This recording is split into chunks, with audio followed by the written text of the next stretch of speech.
freedom can usually only be attained through the shedding of blood.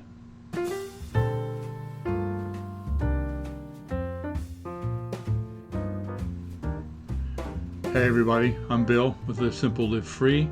Today's Memorial Day. We have 3 different holidays during the year where we celebrate and honor our military. We have the Armed Forces Day, where we celebrate and honor those who are currently serving in uniform. And then we have Veterans Day, where we honor those who have served. And then we have Memorial Day today, where we honor those who served and never returned, who shed their blood to preserve our freedoms.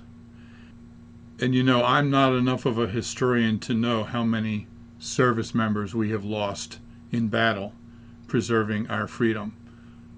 Whether it's certainly hundreds of thousands, probably a million, I don't know. But it's an awful lot of people.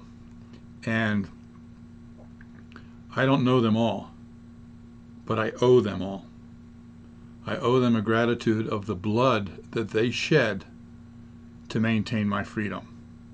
You know, in church yesterday, the pastor was talking about this, and he said that it's because they shed their blood that we have the freedom in this country to be able to come into church and to worship God freely. And my gratitude just cannot be expressed. It takes blood to maintain freedom.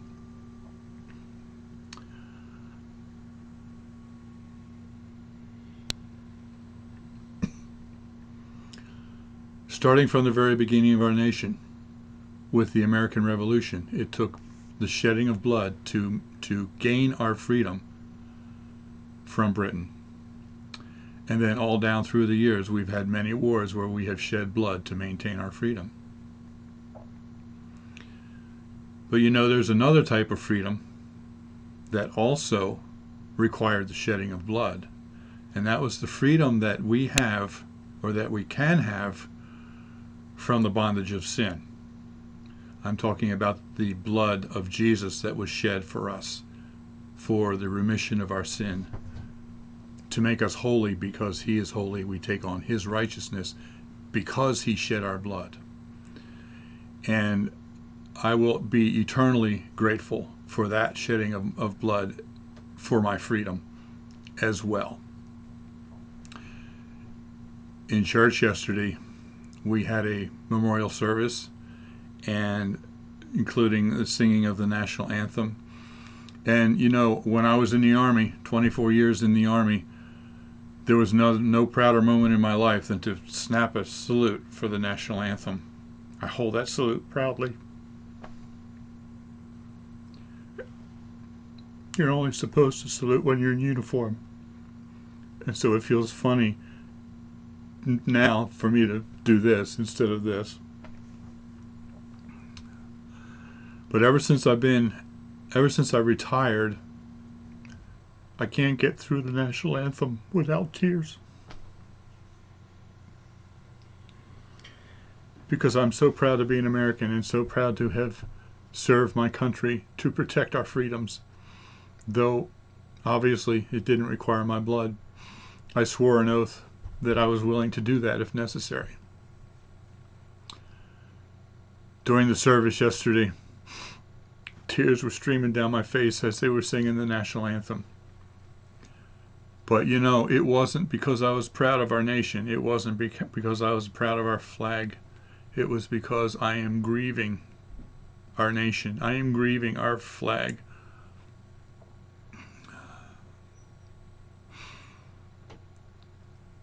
Our nation has stood for over 200 years, 250 years for freedom, and no one could ever conquer us. And yet what we are seeing now is a hostile takeover of our nation from the inside. And it grieves me. And I know it grieves many of you as well.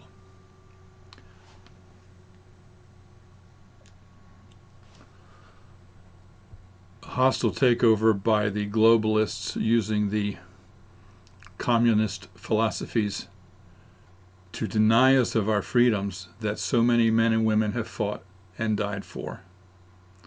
And,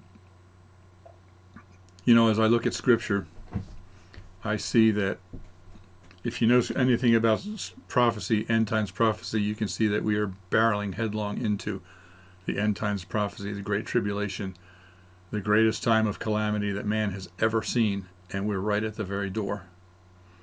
And there's really nothing that we can do to stop it or slow it down, because it has already been prophesied. This is what God has told us is going to happen.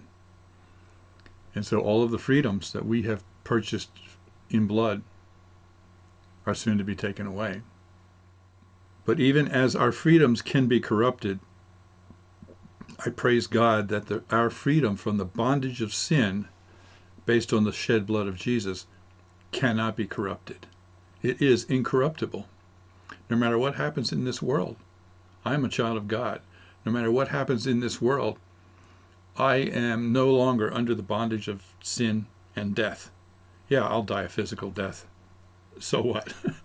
To me, to live is Christ, and to die is gain. Death just simply means separation. Physical death is separation from our bodies, where our soul, our spirit, is separated from our body. Spiritual death is separation from God for eternity in hell. And yeah, I will experience physical death. We all will. But I will not experience spiritual death, because I am a child of God, because I've put my trust and faith in the blood of Jesus that was shed for me for my freedom from bondage to sin. And so even as I grieve our nation, I am just overwhelmed with gratitude for Jesus and the blood that he shed.